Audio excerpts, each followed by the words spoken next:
Dicen que los años traen sabiduría, pero el dolor no entiende de edad, y la humillación mucho menos. Yo soy Margarita, y a los 72 años aprendí que a veces el corazón más duro no es el de una, sino el de aquellos a quienes una acunó en el pecho. No fui una viuda llorosa esperando que la muerte me llevara, ni una soltera amargada. Fui y soy una mujer divorciada que levantó un imperio de la nada cuando mi marido decidió que una mujer más joven lucía mejor en su brazo. Esa independencia me costó sangre, pero me dio el poder que, hasta ese domingo gris y sofocante, no sabía que tendría que usar contra mi propia sangre. Aquel domingo, el aire pesaba. No era una de esas tardes luminosas que pintan en los cuadros, sino un día cargado de humedad, donde el cielo parecía una panza de burro a punto de estallar en tormenta. Había preparado el almuerzo como lo hacía cada semana, no por obligación, sino por esa vieja costumbre de creer que la comida une lo que la vida separa. Me levanté a las 5 de la mañana para marinar la carne, pelar las papas y preparar la salsa de los guisos con la receta de mi madre.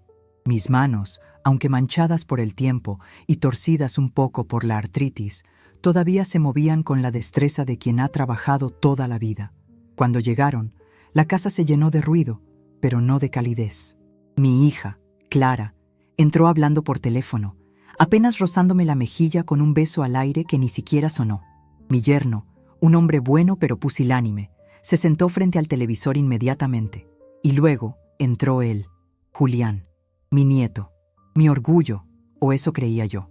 A sus 22 años, Julián era un muchacho alto, guapo, estudiante universitario, que caminaba por mi casa como si fuera el dueño del catastro, y yo una simple inquilina que le debía servicios. «Hola, abuela», masculló sin levantar la vista de la pantalla brillante de su celular. «Hola, mi cielo. Hice el postre de 3 leches que te gusta», le dije, buscando una conexión, un brillo en sus ojos. «Ajá, qué bien», respondió, dejándose caer en el sofá con esa desidia que solo tienen los que nunca han tenido que ganarse el pan con el sudor de la frente. Nos sentamos a la mesa. El comedor, con sus muebles de madera oscura que compré con mi primer gran negocio hace 40 años, parecía demasiado grande para tan poca conversación. Solo se escuchaba el tintineo de los cubiertos contra la porcelana y algún comentario banal sobre el clima o el tráfico. Yo miraba a mi familia y sentía un frío extraño en el estómago. ¿En qué momento nos habíamos convertido en extraños que compartían la mesa? Traté de romper el hielo. Siempre fui una mujer de historias. Mi vida no había sido fácil. Había cruzado fronteras. Había negociado con hombres que me miraban por encima del hombro. Había construido una cadena de ferreterías cuando todos me decían que ese era trabajo de hombres. Quería que supieran de dónde venían, que entendieran que los camarones que comían y los teléfonos que usaban no cayeron del cielo. ¿Saben?, empecé, sirviéndome un poco de agua con mi mano temblorosa. Esto me recuerda a la vez que tuve que negociar con el proveedor de cemento en el 85. No tenía ni un peso en el bolsillo, solo mi palabra y un reloj de oro que me había dejado mi padre. Hice una pausa, esperando ver interés, esperando ver admiración, pero solo vi cabezas agachadas hacia las pantallas o miradas perdidas en la ventana.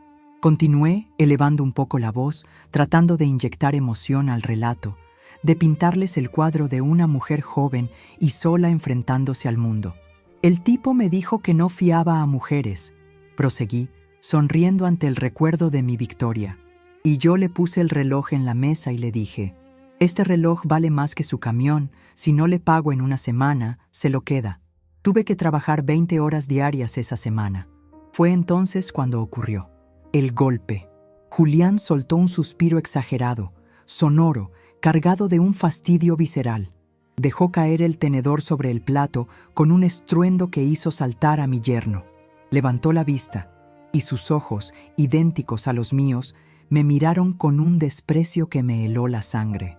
«Abuela, por favor», gritó, y su voz retumbó en las paredes del comedor. «Deja de hablar tonterías. Nadie quiere oír esas historias viejas y aburridas. Siempre lo mismo, siempre tú y tus grandes hazañas. Ya cállate y déjanos comer en paz». El silencio que siguió fue absoluto. Fue un silencio espeso, pegajoso. Sentí como si me hubieran dado una bofetada con la mano abierta. Mi corazón ese viejo motor cansado, dio un vuelco doloroso. Miré a mi hija, a Clara, esperando que saltara, que reprendiera a su hijo, que defendiera a la madre que le pagó la carrera, la casa y hasta el auto en el que vinieron. Pero Clara no gritó. Clara se llevó la servilleta a la boca y soltó una risita nerviosa.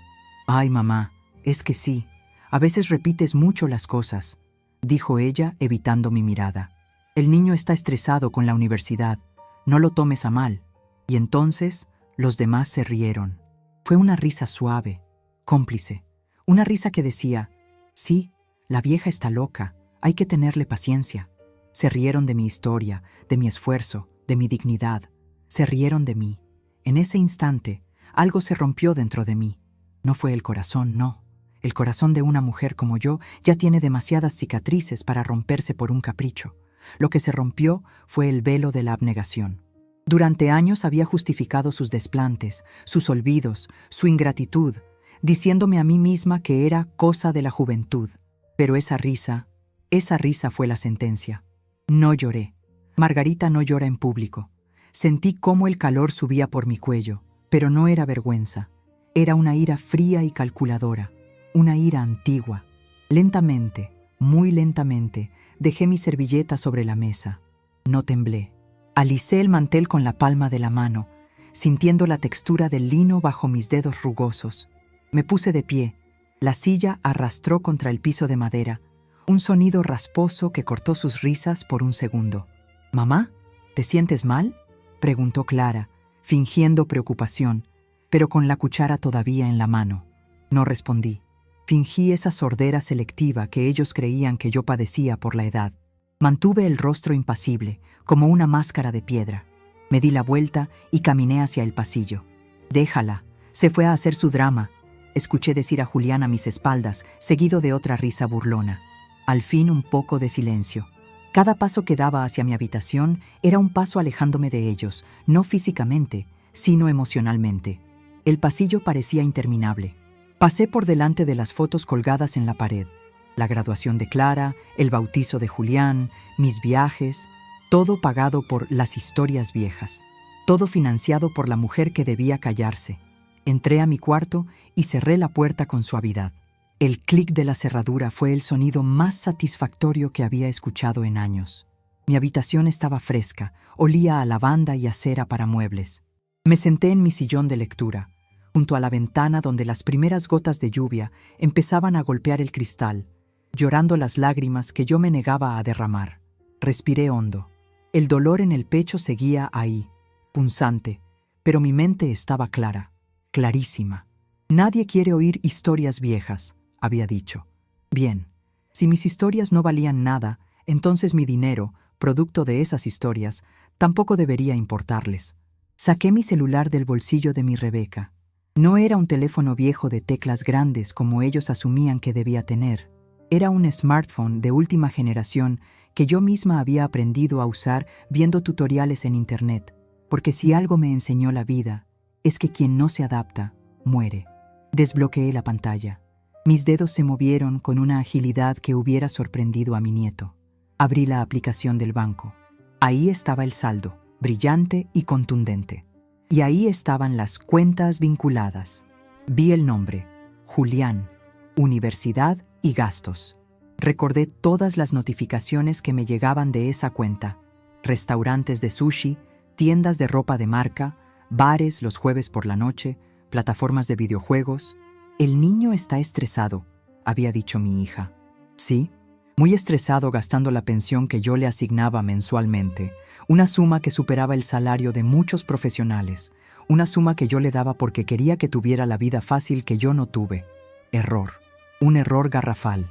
«¿Así que son tonterías, Julián?», murmuré para mí misma en la penumbra del cuarto. Pulsé sobre su nombre. El menú se desplegó.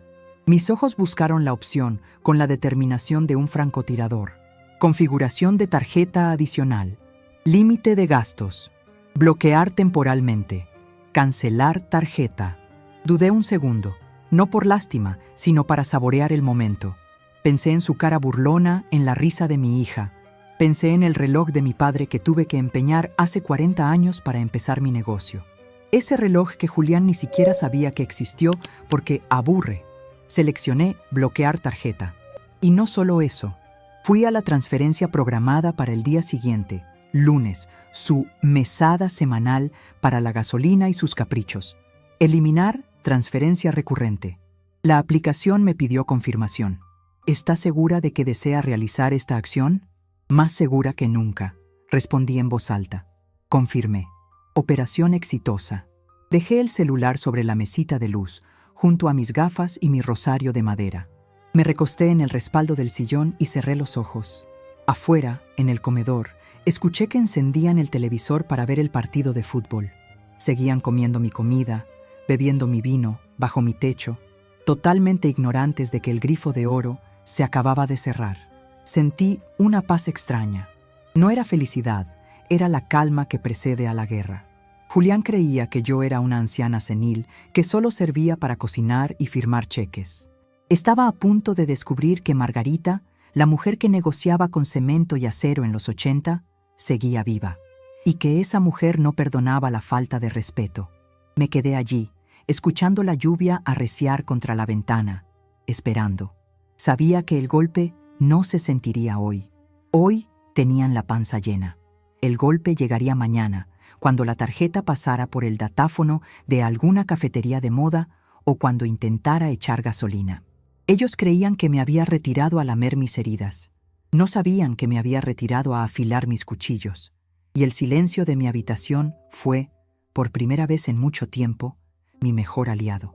Aquella noche, después de que el último coche de mi familia desapareció por la calle mojada, la casa quedó sumida en un silencio sepulcral. No me moví para recoger la mesa. Los platos sucios, con restos de arroz pegado y manchas de salsa, permanecieron allí como testigos mudos de la batalla campal que había librado en mi interior. Ver aquel desorden, que en otros tiempos me hubiera apresurado a limpiar para dejar mi cocina inmaculada, me provocó una náusea distinta. No era asco por la comida, era repulsión por mi propia servidumbre. Me fui a la cama sin lavar ni una cuchara. Esa fue mi primera rebelión. Pequeña, doméstica, invisible para el mundo, pero titánica para Margarita. Dormí mal, a saltos, despertando con la sensación de que alguien me robaba el aire. Pero cuando la luz gris del lunes se filtró por las persianas, no sentí la pesadumbre habitual de los huesos viejos. Sentí una urgencia eléctrica. Me levanté, ignoré mis dolores de rodilla y fui directo al baño. Me miré en el espejo. Las ojeras eran profundas, sí, y las arrugas alrededor de mi boca marcaban los años de sonrisas forzadas, pero mis ojos tenían el brillo del acero recién pulido. Se acabó la abuela mansa, le dije a mi reflejo. Bajé a la cocina, me preparé un café negro, fuerte y amargo, y en lugar de encender la televisión para ver las noticias matutinas, me dirigí al estudio. Hacía años que no entraba allí con un propósito serio. Ese cuarto, lleno de estanterías de caoba y olor a papel viejo, había sido mi centro de mando cuando dirigía las ferreterías. Últimamente, solo entraba para limpiar el polvo o buscar alguna factura de la luz. Me senté en la silla giratoria de cuero, que crujió bajo mi peso como saludando a una vieja amiga. Encendí la lámpara de escritorio y empecé la investigación. Si iba a cortar el grifo, necesitaba saber exactamente cuántas tuberías estaban conectadas a mi tanque. No me limité a la cuenta de Julián. Saqué las carpetas gordas, esas de color beige que guardaba en el archivo metálico bajo llave. Empecé a revisar los extractos bancarios de los últimos 5 años, papel por papel, línea por línea. Mis gafas de lectura resbalaban por mi nariz mientras mis dedos pasaban las hojas con frenesí. Lo que encontré me revolvió el estómago más que el insulto de mi nieto. No era solo la mesada de Julián. Era un sistema parasitario perfectamente orquestado. Encontré transferencias que mi hija Clara me había pedido para reparaciones urgentes en su casa hacía 2 años. Recordé perfectamente cuando me dijo que el techo se le venía encima. Busqué la factura correspondiente. No había factura. Pero cruzando las fechas con los estados de cuenta de la tarjeta de crédito adicional que ella tenía y que yo pagaba religiosamente, vi el gasto, un viaje a Cancún para 2 personas, justo una semana después de la supuesta gotera. Sentí un calor subir por mi cuello. Me habían mentido. No era solo que me pidieran dinero, es que me habían tomado por estúpida. Me habían robado con una sonrisa y un beso en la mejilla. Seguí buscando. El seguro del coche de mi yerno, el que supuestamente pagaba él con su bono anual, estaba domiciliado a mi cuenta de ahorros principal. Llevaba 3 años pagándolo yo sin darme cuenta, perdido entre los pagos automáticos de los servicios. «Cría cuervos», murmuré, golpeando la mesa con el puño cerrado. Pero el hallazgo más peligroso no estaba en los bancos, sino en una carpeta de cuero azul que descansaba al fondo del cajón. Los poderes notariales.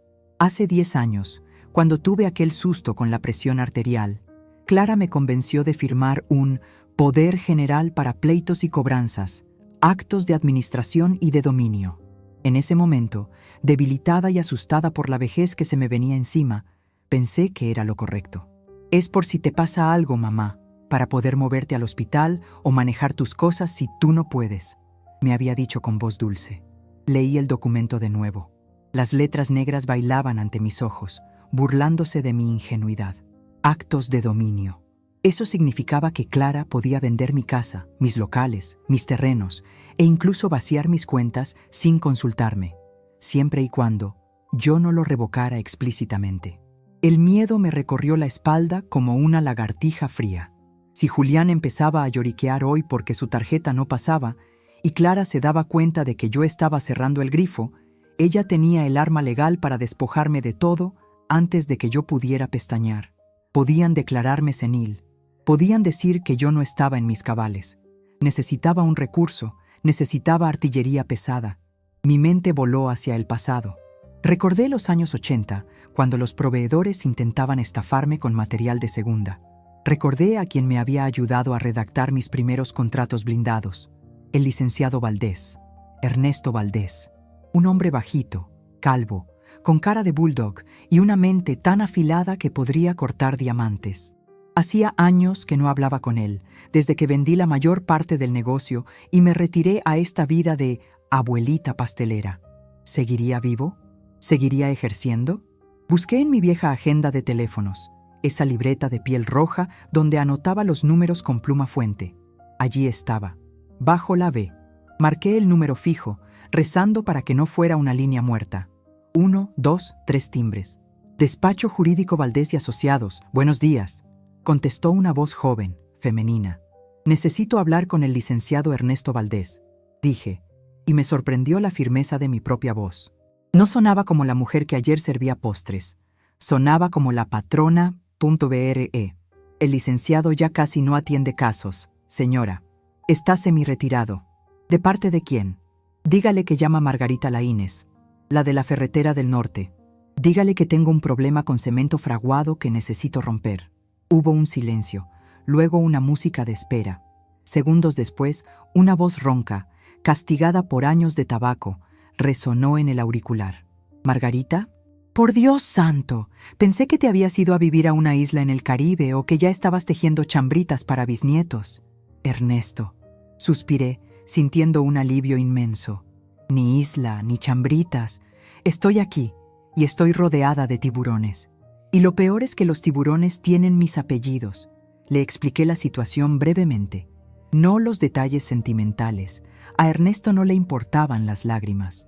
Le hablé de los números, del poder notarial, del riesgo inminente. «Margarita, si ese poder sigue vigente y tu hija se huele la tostada, estás sentada en un barril de pólvora», dijo él, y pude escuchar cómo su tono cambiaba de la cordialidad a la estrategia profesional. «Tienes que venir a mi oficina ya, hoy mismo. Hay que revocar ese poder ante notario antes de que cierren las oficinas a las 6. Voy para allá». Colgué el teléfono y sentí una oleada de adrenalina que no experimentaba desde hacía décadas. Me levanté de la silla. No podía ir vestida con mi bata de casa ni con los vestidos floreados y cómodos que usaba para no incomodar a nadie. Fui a mi armario. Al fondo, guardados en bolsas de tintorería para protegerlos del polvo y las polillas, estaban mis trajes de sastre. Saqué uno gris perla, de corte clásico, lana fría italiana. Me lo probé. La falda me apretaba un poco en la cintura. Los años no pasan en balde. pero la chaqueta me armaba los hombros, dándome una postura erguida, desafiante. Me maquillé. No mucho, solo lo necesario para borrar la cara de víctima. Un poco de rubor, los labios de un tono terracota discreto y rímel para endurecer la mirada. Busqué en mi joyero y saqué los aretes de oro macizo, esos que pesaban en las orejas, recordándome que cada gramo me lo había ganado yo. Cuando bajé las escaleras, el reloj de pared marcaba las 10 de la mañana. La casa seguía en silencio, pero ya no era un silencio opresivo. Era el silencio de un cuartel general antes de la ofensiva. Pedí un taxi. No iba a sacar mi camioneta. Quería ir leyendo papeles en el camino. Mientras esperaba en la puerta, vi el camión de la basura pasar. Sin dudarlo, entré a la cocina, tomé el pastel de 3 leches que había sobrado, más de la mitad, y salí a la calle. ¿Lo tira, señora?, preguntó el barrendero, sorprendido al ver el postre casi entero. Está agrio, mentí, arrojando el pastel al contenedor negro. Muy agrio. Subí al taxi sintiéndome más ligera. Mientras el coche avanzaba hacia el centro de la ciudad, miraba por la ventana. Veía a mujeres de mi edad caminando lento, con bolsas de mandado, invisibles para el mundo. Yo había sido una de ellas hasta ayer, una mujer que existía solo para servir, para ser el soporte silencioso, pero esa mujer se había quedado en la cocina sucia. Llegué al despacho de Ernesto. El edificio era antiguo, con elevadores de reja. Al entrar a su oficina, el olor a tabaco y libros viejos me reconfortó. Ernesto estaba más viejo, más gordo, pero sus ojos seguían siendo los de un depredador. «Te ves bien, Margarita. Te ves peligrosa», dijo él, estrechando mi mano con fuerza. «Me siento peligrosa, Ernesto». Pasamos las siguientes 4 horas trabajando. Redactamos la revocación del poder, pero no nos detuvimos ahí. Ernesto me ayudó a redactar una carta formal para el banco, solicitando una auditoría de mis cuentas por movimientos sospechosos y el bloqueo preventivo de cualquier instrumento financiero a nombre de terceros. ¿Estás segura de esto, Margarita?, me preguntó Ernesto, mientras el notario ponía los sellos sobre la revocación. Cuando esto llegue al registro público y notifiquen a tu hija, va a arder Troya. Legalmente estás blindada, pero familiarmente, esto es una declaración de guerra. Miré la firma en el papel. Mi firma. Firme, angulosa, decidida. Ellos dispararon primero, Ernesto. Yo solo estoy poniendo los sacos de arena. Durante años fui mansa, pensando que el amor se pagaba con sacrificio. Pero esa mujer ya no existe. Ahora soy la dueña de mi dinero y de mi dignidad. Salí del despacho a las 3 de la tarde. El sol había salido, un sol picante que secaba los charcos de la tormenta de ayer. Tenía hambre. Entré a un restaurante que solía frecuentar en mis tiempos de negocios. Pedí una mesa para una sola persona. Pedí una copa de vino tinto y un corte de carne. Comí despacio, saboreando cada bocado, sin preocuparme si a Julián le gustaba la comida o si Clara estaba a dieta. Fue en el postre cuando mi celular, que había mantenido en silencio dentro de mi bolso, vibró. Lo saqué. La pantalla se iluminó. Llamada entrante, Julián. Mi corazón dio un pequeño vuelco, un reflejo condicionado de años de correr a atenderlos. Pero esta vez, mi mano no tembló. Dejé que sonara. Vibró 1 vez, 2 veces. Seguramente estaba en alguna cafetería de la universidad, o quizás en una gasolinera, pasando la tarjeta negra que llevaba mi nombre. Seguramente la terminal había marcado denegada. Me imaginé su cara, esa cara de incredulidad, luego de molestia. ¿Qué le pasa a la vieja?, estaría pensando. El teléfono dejó de sonar. 1 minuto después, entró un mensaje de WhatsApp. No lo abrí, pero pude leer la previsualización en la pantalla bloqueada. Abuela, creo que el banco se equivocó. Mi tarjeta no pasa y necesito pagar unos libros. ¿Puedes checar? Me urge. Sonreí. Libros. Claro, libros un lunes a la hora de la comida. Bebí el último sorbo de vino.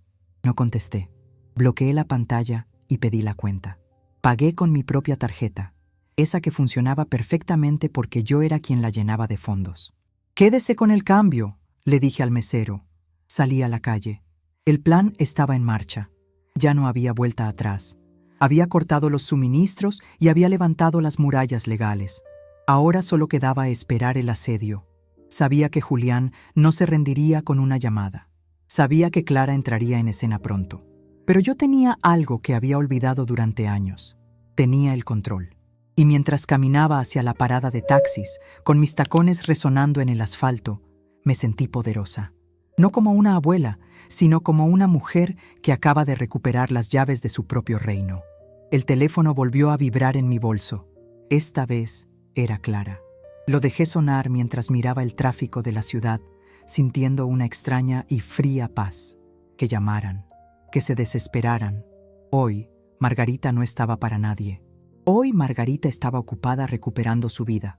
Regresé a casa con el sol de la tarde, bañando la fachada de ladrillo. Esa misma casa que compré con el sudor de mi frente y que ahora parecía albergar fantasmas en lugar de familia. El viaje en taxi me había servido para componer el rostro, para bajar la guardia de mis ojos y volver a ponerme la máscara de la abuela despistada, esa que ellos creían que yo era. Llevaba en el bolso la carpeta de cuero con la revocación del poder notarial y la solicitud de auditoría, pesada como un ladrillo, pero reconfortante como un arma cargada. Al entrar, el silencio me recibió de nuevo, pero esta vez no me sentí sola. Me sentí como el general que inspecciona el campo de batalla antes de que llegue el enemigo. Sabía que no tardarían. El cebo estaba puesto, las tarjetas bloqueadas y el grifo cerrado. Lo primero que hice fue ir a mi cuarto de costura. Allí, bajo una pila de retazos de tela y patrones viejos, tenía mi vieja máquina Singer de pedal, una reliquia de hierro fundido que había pertenecido a mi madre. Abrí el cajón inferior, donde guardaba los hilos de colores que ya casi no usaba, y levanté el fondo falso de madera que yo misma había instalado años atrás para guardar dinero en efectivo en las épocas de hiperinflación. Allí deposité los documentos de Ernesto Valdés. Descansen aquí, susurré, acariciando el papel. Mañana saldrán a la luz. Me cambié la ropa. Me quité el traje sastre gris que me daba porte de empresaria y volví a ponerme un vestido de algodón sencillo, de esos que huelen a suavizante y vejez, y unas pantuflas cómodas. Me solté el pelo, dejando que las canas cayeran un poco desordenadas sobre mis hombros.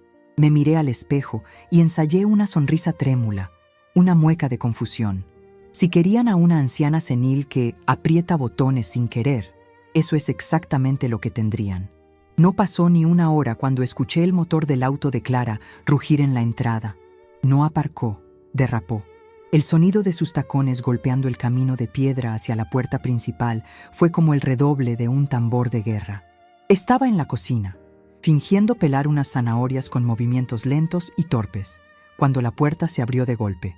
¡Mamá! El grito de Clara resonó en el vestíbulo, agudo y cargado de una histeria mal disimulada. No me giré de inmediato. Dejé caer una cáscara de zanahoria al fregadero y suspiré, contando mentalmente hasta 3. Aquí estoy, hija. En la cocina, respondí con voz temblorosa, arrastrando las palabras lo justo para parecer frágil. Clara entró como un torbellino. Llevaba el teléfono en la mano y el rostro encendido.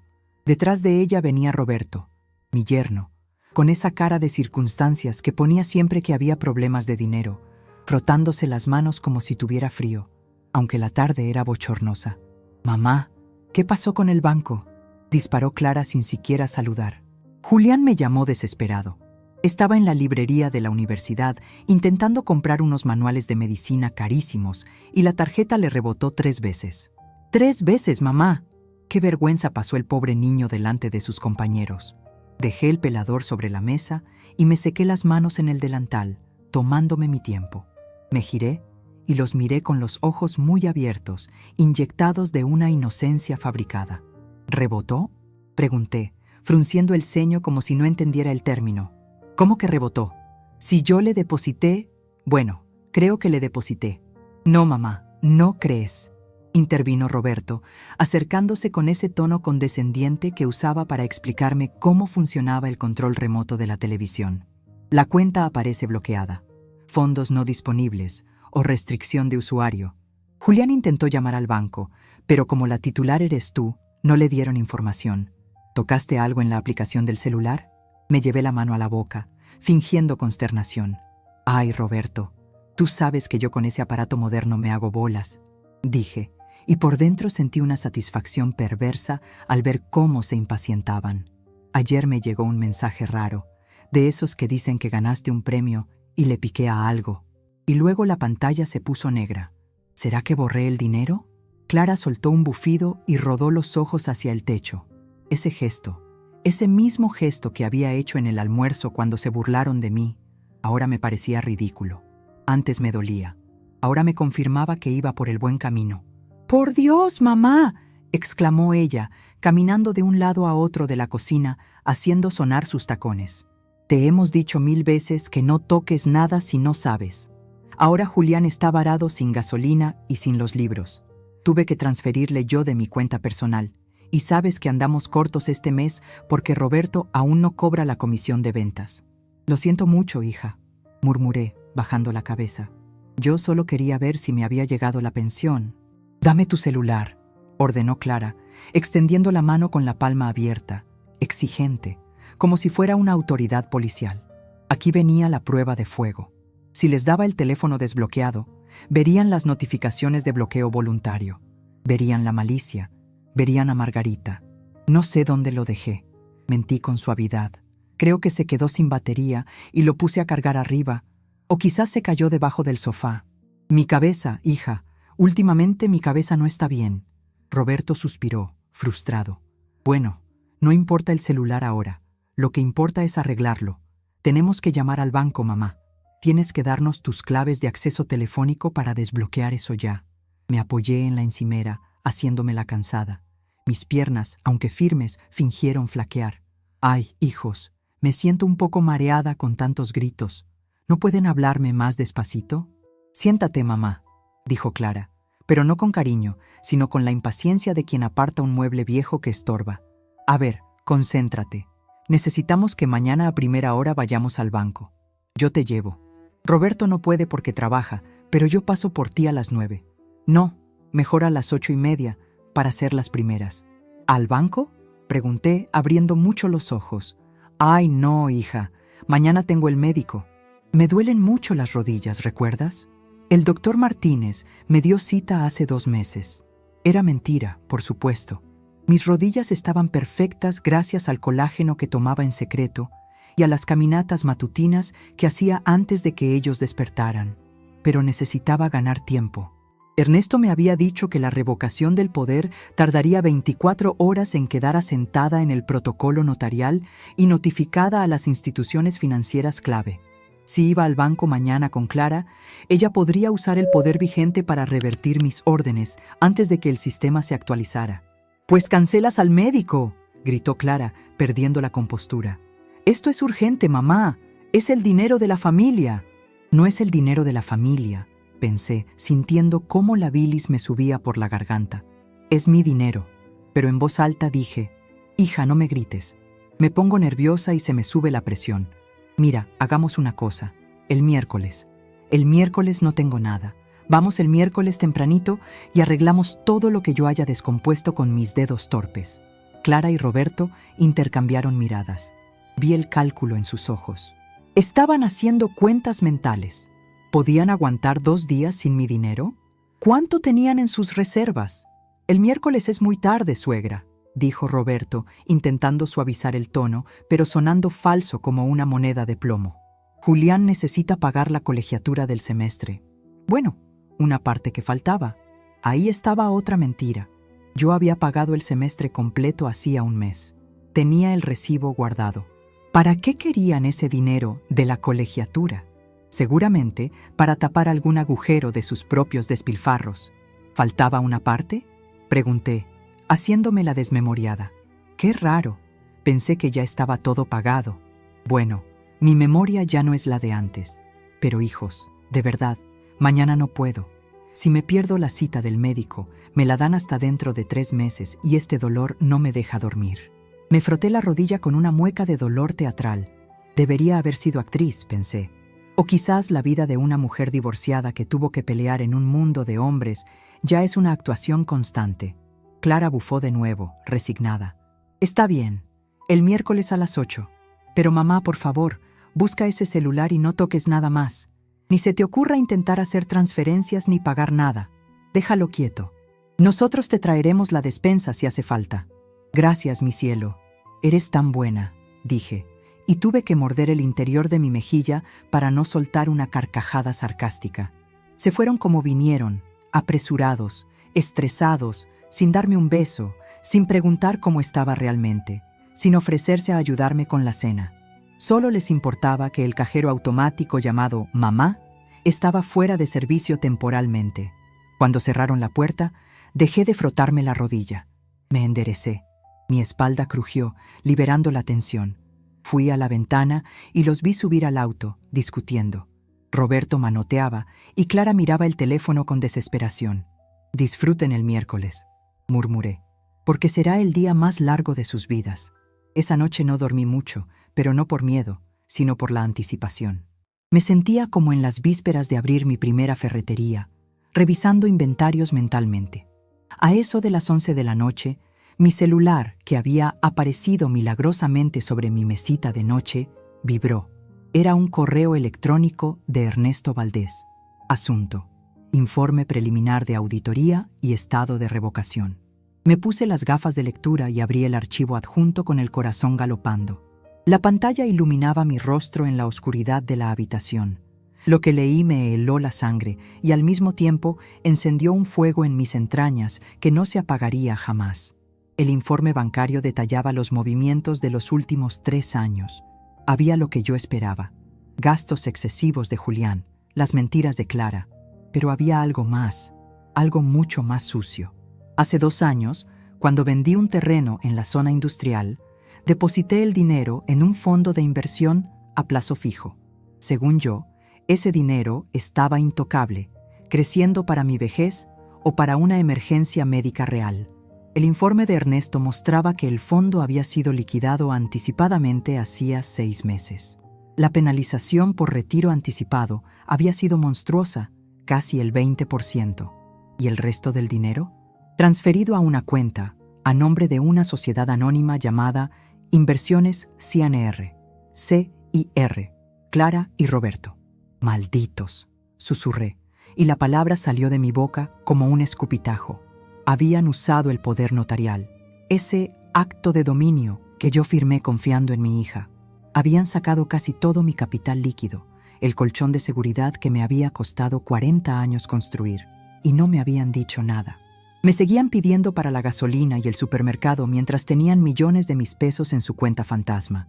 Sentí una punzada en el pecho, pero no era un infarto, era el dolor de la traición, agudo y profundo. Mi propia hija, la niña a la que le trencé el cabello, a la que le curé las rodillas raspones, a la que le pagué la mejor universidad privada mientras yo usaba zapatos remendados. Ella me había robado. No era un préstamo no pedido, era un desfalco. Me levanté de la cama. Necesitaba moverme. Caminé por la habitación oscura, sintiendo la alfombra bajo mis pies. La tristeza inicial dio paso a una claridad absoluta. Ya no había vuelta atrás. Ya no había posibilidad de perdón, ni de «fue un error», ni de «lo hicimos por necesidad». Esto era un crimen. Y yo iba a ser el juez, el jurado y el verdugo. El martes pasó en una calma tensa. Clara me llamó 3 veces para ver cómo seguía de la rodilla. Una dulzura empalagosa que me daba náuseas. «Mejor, hija, mejor. El doctor me inyectó algo muy bueno». Mentí. «Qué bueno, mami. Recuerda, mañana a las 8 paso por ti. Ten listos tus documentos, tu identificación y todo. Vamos a arreglar ese lío del banco para que estés tranquila». «Sí, hija, para que yo esté tranquila». Julián no llamó. Seguramente estaba demasiado ocupado buscando a quién pedirle prestado o inventando excusas. Su silencio me dolía menos ahora. Ya no era mi nieto. Era un extraño que compartía mi ADN. Llegó la tarde del martes. Me dediqué a preparar el escenario final. Limpié la casa como nunca. Quería que todo estuviera impecable. Saqué mi mejor vajilla, la de porcelana de Baviera que solo usaba en Navidad. La puse en la mesa del comedor. No iba a servir comida, pero quería que vieran la mesa puesta. Quería que vieran la dignidad que intentaban pisotear. Luego fui al despacho. Imprimí el correo de Ernesto. Imprimí los estados de cuenta donde aparecía la transferencia a Inversiones CNR. Imprimí la copia de la revocación del poder que Ernesto me había enviado digitalizada, con el sello del notario y la hora de inscripción en el registro. Martes, 14:30 horas. El poder estaba muerto. Legalmente, Clara ya no tenía autoridad sobre ni un centavo mío, pero ella no lo sabía. Metí todos los papeles en un sobre manila amarillo. No lo cerré. Lo dejé sobre la credenza de la entrada, justo debajo del espejo donde todos se miraban antes de salir. Me senté en mi sillón, con el rosario en la mano, no para rezar, sino para sentir las cuentas de madera, la textura de la realidad. Mañana a las 8. Imaginé la escena. Clara llegando, con esa prisa ejecutiva. Roberto quizás vendría también, para asegurarse de que la vieja no cometiera errores. Me llevarían al banco como quien lleva a un niño al dentista, diciéndome que todo estaría bien, que ellos se encargarían. Llegaríamos al escritorio del ejecutivo. Clara sacaría su copia del poder notarial, esa copia vieja que ella guardaba como un tesoro. «Vengo en representación de mi madre», diría con esa voz autoritaria, y entonces el ejecutivo teclearía en su computadora, frunciría el ceño, miraría la pantalla, luego a Clara, luego a mí. «Señora», diría el banquero, «este poder ha sido revocado, y las cuentas están bajo auditoría por fraude». Sonreí en la penumbra. Sería un momento glorioso. Pero antes de eso, tenía que sobrevivir a la noche y a la mañana siguiente. Tenía que mantener la máscara unas horas más. De repente sonó el timbre. Me sobresalté. Eran las 9 de la noche. ¿Quién podía ser? Me asomé por la mirilla. Era Julián. Estaba solo, bajo la luz amarillenta del porche. Se le veía desaliñado, con la ropa arrugada. No tenía esa arrogancia del domingo. Parecía pequeño. Abrí la puerta, pero dejé la cadena de seguridad puesta. Solo una rendija. «Julián, ¿qué haces aquí a estas horas?», pregunté con mi voz de abuela preocupada. «Abuela, ábreme. Necesito hablar contigo. Por favor». Dudé. Una parte de mí, la parte que lo había acunado, quiso abrir y abrazarlo. Quiso pensar que venía a pedir perdón por los gritos, por la humillación. Pero luego recordé el informe. Gastos en casinos online, licorerías. Y recordé la risa. Esa maldita risa. «Ya estoy en camisón, hijo, y mañana tengo que madrugar para ir al banco con tu madre. ¿No puede esperar?» «Es que...» Julián miró a los lados, nervioso. «Es que mamá no me contesta y necesito dinero ya, en efectivo. Tengo un problema, abuela. Choqué el coche de un amigo y me están cobrando. Si no pago hoy, van a llamar a la policía». Lo miré a los ojos a través de la rendija. Sus ojos estaban rojos. Mentía. No había coche chocado. Había desesperación de adicto, o de deudor de juego, o simplemente de niño mimado que no soporta que le digan que no. «Ay, mi vida», dije suavemente. «Qué pena, pero yo no tengo efectivo aquí. Ya sabes que todo está en el banco y esas máquinas se descompusieron». «Tienes que tener algo», gritó, golpeando la puerta con la palma de la mano. La máscara se le cayó por un segundo. «Siempre tienes dinero escondido en tus latas de galletas. Dame lo que tengas». El golpe en la puerta resonó en mi pecho. Fue la confirmación final. No había nieto. Había un parásito exigiendo sangre. «Vete a casa, Julián», dije, endureciendo la voz solo un poco, dejando entrever por primera vez el acero bajo la seda. «Vete a dormir. Mañana todo se arreglará. Abuela». Cerré la puerta en su cara. Pasé el cerrojo principal. Escuché cómo golpeaba una vez más. Gritó una maldición ahogada y luego se fue, pateando una maceta de mi entrada. El sonido de la cerámica rompiéndose fue el punto final del capítulo de mi vida como víctima. Me apoyé contra la puerta cerrada, respirando agitadamente. Mi corazón latía fuerte, pero no de miedo, de adrenalina, de poder. Había resistido el asedio. Había mantenido la posición. Ellos creían que yo estaba acorralada, vieja y confundida, esperando a que vinieran a salvarme mañana. No sabían que la mujer que estaba detrás de la puerta ya no era Margarita la abuela. Era Margarita Laínez, la mujer que una vez puso un reloj de oro sobre la mesa para desafiar a un hombre que no creía en ella. Y mañana pondría algo mucho más pesado sobre la mesa. Me fui a la cama. Y por primera vez en 3 días dormí profundamente, con la placidez de quien sabe que la trampa ha sido activada y que la presa, ciega y soberbia, ya tiene el pie dentro del lazo. Mañana, al amanecer, tiraría de la cuerda. La mañana del miércoles amaneció con un cielo despejado, de un azul insultante que contrastaba con la tormenta eléctrica que yo llevaba por dentro. Me desperté antes de que sonara la alarma, con esa lucidez afilada que solo dan las noches de insomnio estratégico. No me sentía cansada. Al contrario, sentía una vibración en las manos, una energía antigua que creía muerta desde los tiempos en que tenía que despedir a capataces ladrones en mis obras. Me duché con agua fría para tensar la piel y el espíritu. Al salir, ignoré los vestidos floreados y holgados que mi hija Clara siempre me compraba para que estuviera cómoda. Esos que me hacían parecer un mueble tapizado más de la casa. Fui al fondo del armario, donde guardaba mi historia en perchas. Saqué un traje sastre negro, de corte impecable, que no me ponía desde el funeral de mi exmarido. Me quedaba un poco suelto en la cintura ahora, pero los hombros armados me devolvieron la postura de generala. Me recogí el pelo en un moño bajo, tirante, sin dejar ni un mechón suelto que sugiriera debilidad o descuido. Me pinté los labios de un rojo oscuro, casi sangre seca.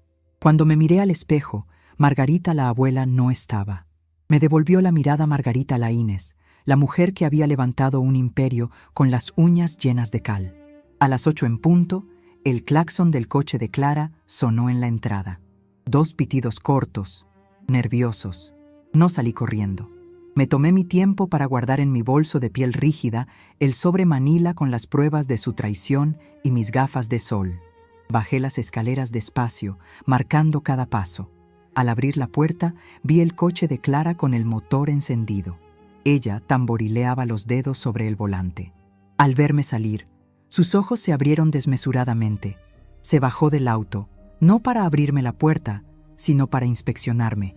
«¿Mamá?», preguntó, escaneándome de arriba a abajo con una mezcla de sorpresa y desconfianza. «¿Por qué vas vestida así? Pareces que vas a un juicio». «Voy al banco, hija», respondí con voz seca, ignorando su comentario. «Y en el banco hay que tener presencia. Vamos, que se nos hace tarde». Subí al asiento del copiloto sin esperar ayuda. El interior del coche olía a ambientador de vainilla barato y a tensión acumulada. Clara arrancó con un tirón. Durante el trayecto, intentó llenar el silencio con esa verborrea nerviosa que siempre la delataba cuando mentía. «Qué bueno que vamos temprano, mami. Roberto estaba muy preocupado anoche. Dice que seguro fue un error del sistema, un algoritmo de esos que bloquean por seguridad. Ya verás que con mi firma y tu huella todo se arregla en 5 minutos. El pobre Julián está muy apenado, ¿sabes?» «Me imagino», dije, mirando por la ventana cómo la ciudad pasaba rápida y borrosa. «Sí, bueno, él te quiere mucho, solo que a veces es impulsivo. Pero lo del dinero es urgente, mamá. De verdad, Roberto tiene que hacer unos pagos de la casa y...» La dejé hablar. Dejé que se enredara en sus propias mentiras, que construyera su castillo de naipes verbal. Yo solo asentía levemente, guardando mis palabras como balas. Llegamos al banco a las 8:30. La sucursal era un edificio de cristal y acero, frío e impersonal. Al entrar, el aire acondicionado me golpeó el rostro. Clara caminaba delante de mí, con ese paso apresurado de quien cree tener el control, saludando a los cajeros con una familiaridad fingida. «Tenemos cita con el licenciado Méndez», le dijo a la recepcionista sin siquiera mirarla. «Es urgente. Soy Clara Rivas, hija de la señora Laínez». Nos hicieron pasar a una oficina acristalada al fondo. El licenciado Méndez era un hombre joven, de traje azul brillante y sonrisa ensayada, de esos que te miran al reloj mientras te dan la mano. Se levantó al vernos. «Doña Margarita, qué gusto verla», dijo, extendiendo la mano hacia mí, pero dirigiendo la mirada a Clara. «Señora Rivas, tomen asiento, por favor». Me senté en la silla de cuero frente al escritorio, con la espalda recta, sin apoyarme en el respaldo. Puse mi bolso sobre mis rodillas y entrelacé las manos sobre él. Clara se sentó a mi lado, inclinándose hacia adelante, invadiendo el espacio del escritorio. «Licenciado, tenemos un problema grave», arrancó Clara sin preámbulos, sacando de su bolso una carpeta. «Las cuentas de mi madre están bloqueadas. Mi hijo, su nieto, intentó usar la tarjeta adicional y fue rechazada. Y yo no puedo acceder a la banca en línea. Mi madre, ya sabe, A su edad se confunde con la tecnología y seguramente apretó algo que no debía. Necesitamos desbloquear todo inmediatamente y autorizar una transferencia urgente. Méndez asintió con esa paciencia condescendiente que reservan para los ancianos y sus familiares responsables. Entiendo. A veces los sistemas de seguridad son muy sensibles. No se preocupe. Vamos a revisar. El ejecutivo comenzó a teclear en su computadora. El sonido de las teclas llenó el silencio de la pequeña oficina. Clara me dio unas palmaditas en el brazo, un gesto que pretendía ser tranquilizador, pero que sentí como el roce de una serpiente. Tranquila, mami, ya casi nos vamos a desayunar. Méndez frunció el ceño, dejó de teclear. Se ajustó las gafas y se acercó más a la pantalla. Su sonrisa ensayada se desvaneció, reemplazada por una mueca de confusión y luego de alerta. «Esto es extraño», murmuró. «El sistema me arroja una alerta roja de nivel corporativo». «¿Qué alerta?», preguntó Clara, y su voz subió una octava. «Seguramente es lo que le digo. Mi madre bloqueó el acceso. Use el poder notarial que tienen en el archivo. Yo autorizo el desbloqueo. Aquí traigo mi copia certificada por si acaso».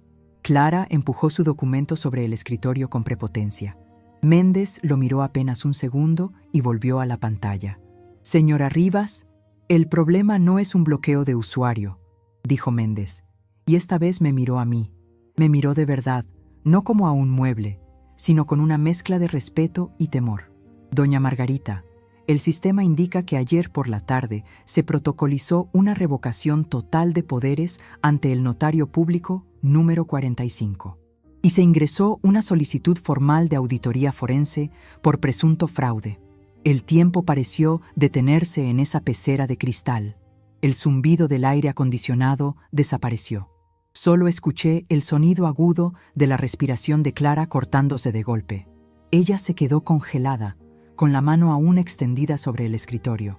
Giró la cabeza hacia mí muy lentamente, como si el cuello le rechinara. Su rostro había perdido todo color. El maquillaje parecía ahora una máscara grotesca sobre la piel cetrina. «¿Qué?», susurró, y la palabra salió sin fuerza. «¿Qué estás diciendo? Eso es imposible. Mamá estaba en casa, con la rodilla mala». Fue mi momento. Con una calma sepulcral, abrí mi bolso. El cierre metálico sonó como el martillo de un revólver al montarse. Saqué mis gafas de sol y las dejé sobre la mesa. Luego saqué el sobre Manila. «No me duele la rodilla, Clara», dije. Mi voz sonó firme, profunda, resonando en las paredes de cristal. «Y tampoco estoy confundida con la tecnología». Clara parpadeó, aturdida, como si le hubiera hablado en otro idioma. «Mamá, ¿pero qué hiciste?», balbuceó, y vi cómo sus manos empezaban a temblar incontrolablemente. «¿Revocaste el poder? ¿Por qué? Nosotros te cuidamos. Nosotros administramos tus cosas para que no te preocupes». «¿Administrar?», pregunté y solté una risa corta y seca, carente de humor. «¿Llamas administrar a robarme 5 millones de pesos de mi fondo de retiro y pasarlos a una empresa fantasma llamada Inversiones CNR?» El golpe aterrizó. Vi el impacto físico en su cuerpo. Clara se encogió en la silla como si hubiera recibido un puñetazo en el estómago. Abrió la boca para negar, para gritar, pero no salió ningún sonido. Sus ojos iban de mí al licenciado Méndez, buscando un aliado, pero el banquero ya se había echado hacia atrás en su silla, cruzando los brazos, distanciándose del desastre. «Licenciado», dije, dirigiéndome al hombre y señalando el sobre amarillo. «Aquí tiene la copia de la denuncia que mi abogado, el licenciado Ernesto Valdés, está presentando esta mañana en la Fiscalía. Y aquí están los estados de cuenta que imprimí donde se ve el desfalco. Quiero que congele todas las cuentas vinculadas a mi nombre. Y específicamente quiero que bloquee cualquier transferencia hacia la cuenta de mi hija o de su marido». Clara reaccionó. El miedo dio paso a la histeria. Se puso de pie de un salto, tirando la silla hacia atrás con estruendo. «¡Estás loca!», gritó, y su voz atrajo las miradas de los cajeros y clientes al otro lado del cristal. «Mamá, estás senil. No sabes lo que dices. Ese dinero era una inversión que Roberto y yo hicimos para tu futuro. Para multiplicarlo». «Siéntate, Clara», ordené. No grité. No hizo falta. Usé el tono que usaba cuando un proveedor intentaba venderme acero oxidado. el tono de la patrona. Clara no se sentó, pero dejó de gritar. Se quedó parada, jadeando, con los ojos llenos de lágrimas de rabia, no de arrepentimiento. Julián tenía razón, dije, mirándola fijamente a los ojos. Dijo que nadie quería oír mis historias viejas, que eran tonterías. Pero se les olvidó un detalle, hija. Esas historias viejas son las que llenaron las cuentas que ustedes vaciaron. Esa tontería de trabajar 20 horas diarias es la que pagó tu casa, tu coche y los caprichos de tu hijo. Me levanté despacio, alicé mi falda con dignidad. Me sentía gigante, me sentía viva. Pensaron que porque soy vieja soy estúpida. Continué, acercándome un paso a ella. Clara retrocedió instintivamente. Pensaron que Margarita Laínez ya solo servía para cocinar y firmar cheques, pero se equivocaron. Yo construí mi vida sobre cemento y varilla, Clara, no sobre mentiras como ustedes. Mamá, por favor, empezó a lloriquear ahora, cambiando la táctica, buscando la lástima. Roberto me va a matar. Si bloqueas las cuentas, no tenemos cómo pagar la hipoteca de la casa de la playa. Nos van a embargar. Es tu familia. Mi familia no me roba, sentencié. Mi familia no se burla de mí en mi propia mesa. Me giré hacia el licenciado Méndez, que miraba la escena con los ojos como platos, fascinado y horrorizado a la vez. Licenciado, proceda con la auditoría.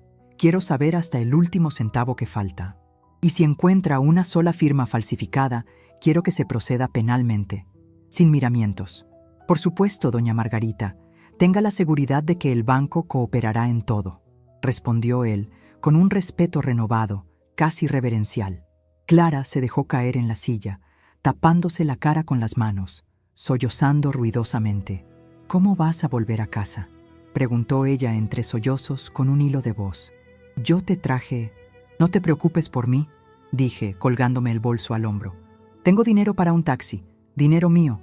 Tú preocúpate por cómo vas a explicarle a Roberto que se les acabó la fiesta. Y dile a Julián que si quiere gasolina, que empiece a caminar. Le va a hacer bien para el carácter.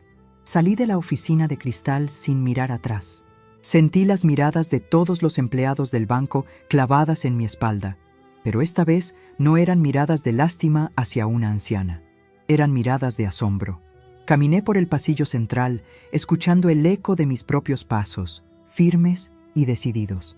Al empujar la puerta giratoria y salir a la calle, el sol me dio de lleno en la cara.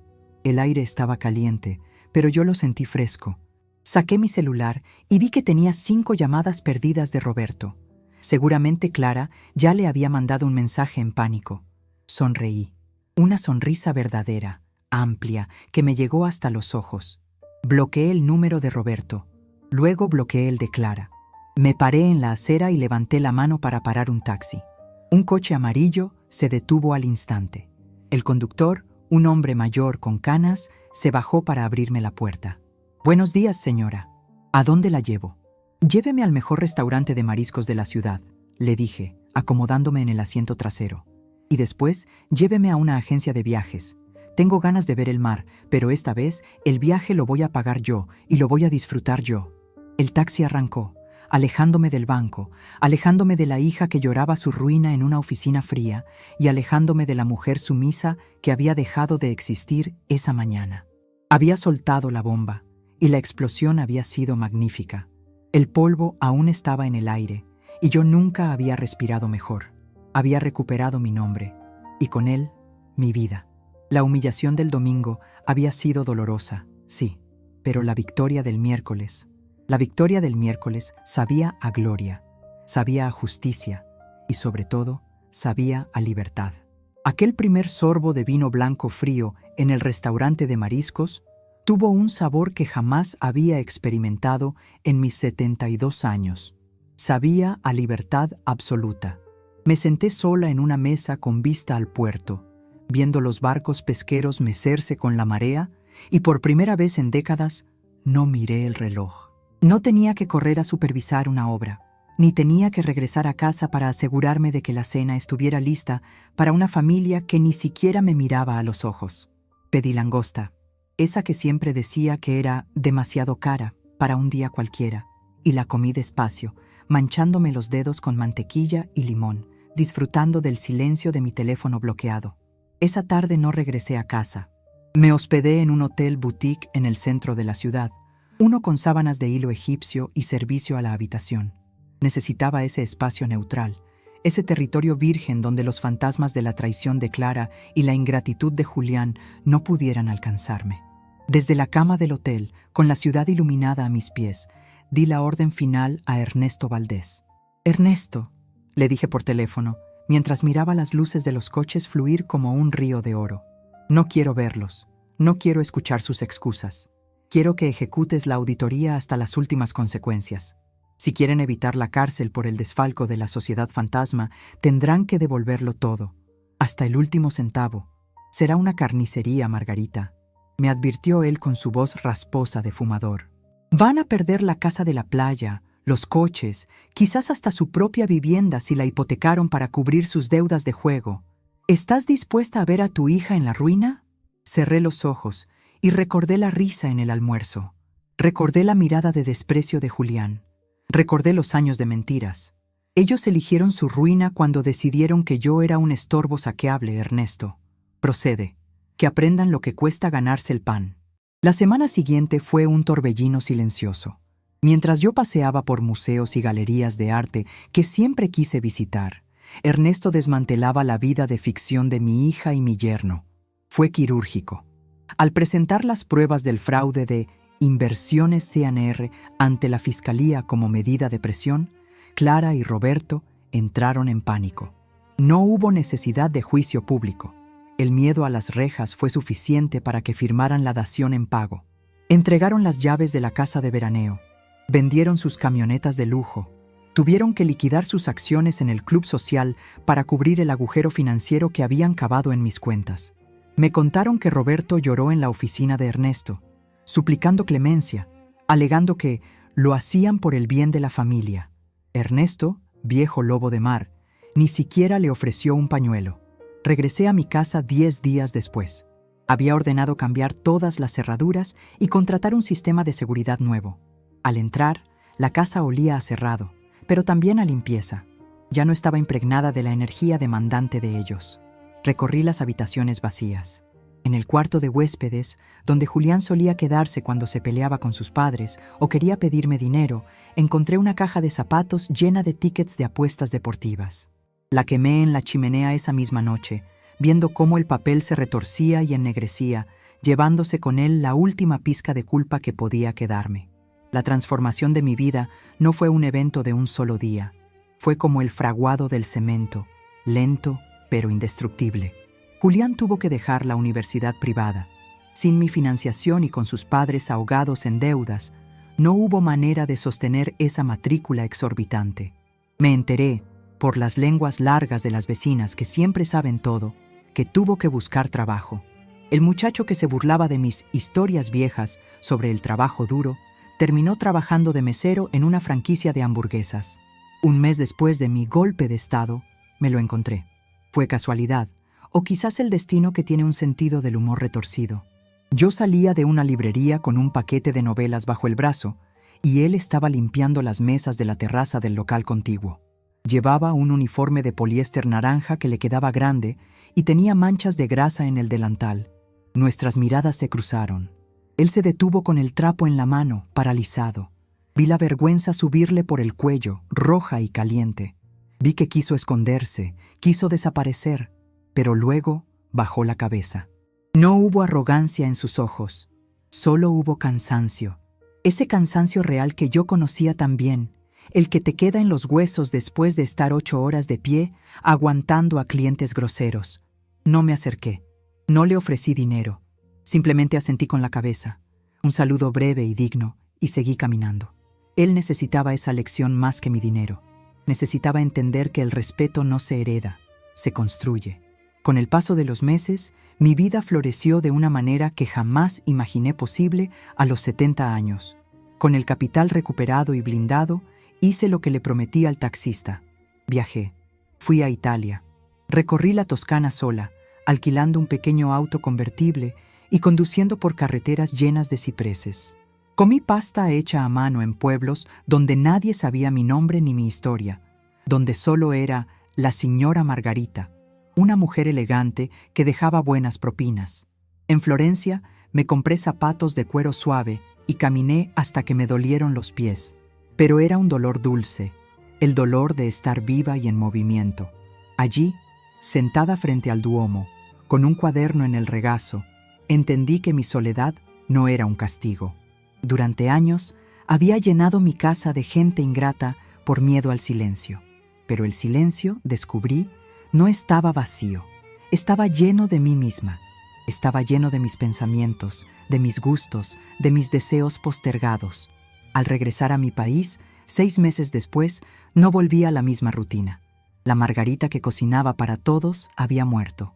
La nueva Margarita tenía planes. Utilicé una parte de mi patrimonio para crear la Fundación Laínez. No era caridad ciega. Era un programa de microcréditos y mentoría para mujeres mayores de 50 años que, como yo en mis inicios, se habían quedado solas, divorciadas o viudas y necesitaban emprender para sobrevivir. Alquilé un viejo almacén y lo remodelé. Me encantaba ir allí todas las mañanas. El olor a café recién hecho y el sonido de mujeres discutiendo estrategias de negocio se convirtieron en mi nueva música. Me sentaba con ellas, revisaba sus planes de negocio, les enseñaba a negociar con proveedores duros, les explicaba cómo detectar contratos tramposos. Nunca firmen nada sin leer la letra chiquita, les decía golpeando la mesa con mi dedo índice, adornado ahora con un anillo de esmeralda que compré en Venecia. Y nunca, jamás, entreguen su poder a nadie, ni siquiera a su propia sangre. El dinero es libertad, y la libertad no se delega. Ellas me escuchaban con devoción. Para ellas no era una vieja contando tonterías. Para ellas, mis historias eran mapas de supervivencia. Mis arrugas eran medallas. En sus ojos encontré el brillo que busqué inútilmente en los de mi nieto. Encontré una familia elegida, unida no por el ADN, sino por el coraje y la voluntad de no dejarse vencer. ¿Y Clara? Clara intentó acercarse un año después. Apareció en la fundación un martes lluvioso, más delgada, con el tinte de pelo vencido y una gabardina barata. Roberto la había dejado cuando el dinero se acabó. Al parecer, su amor no resistió la falta de lujos y las deudas. Me pidió hablar en privado. La recibí en mi oficina de cristal, la misma desde donde veía trabajar a mis nuevas protegidas. «Mamá», dijo, y su voz sonaba rota, humilde de verdad esta vez. «Perdóname, no sabía lo que hacía. Estoy sola. Estoy viviendo en un departamento minúsculo. Roberto se fue. La miré y no sentí odio. El odio requiere una energía que ya no estaba dispuesta a gastar en ella. Sentí una lástima lejana, como la que se siente por un personaje de una película triste. Te perdono, Clara», le dije con calma. «Te perdono porque el rencor me hace daño a mí, no a ti. Pero el perdón no significa que te voy a devolver las llaves de mi vida. Solo quiero que volvamos a ser familia. Déjame visitarte, déjame cuidarte». Sonreí, una sonrisa triste pero firme. «Yo ya me cuido sola, hija, y tengo quien me visite. Tengo una vida llena. Tú tienes que buscar la tuya. Tienes salud, tienes 2 manos y tienes una carrera que yo te pagué. Úsala, trabaja, levántate como yo lo hice. Pero mamá, soy tu hija, y por ser mi hija te estoy dando el mejor regalo que puedo darte. La necesidad. La necesidad te hará fuerte, Clara. La comodidad te hizo débil y ladrona. Ahora vete. Tengo una reunión con mis socias». Se fue llorando, pero se fue. Y no volví a saber de ella más que por tarjetas de Navidad esporádicas que yo leía y guardaba en un cajón sin contestar. Supe que consiguió trabajo en una inmobiliaria.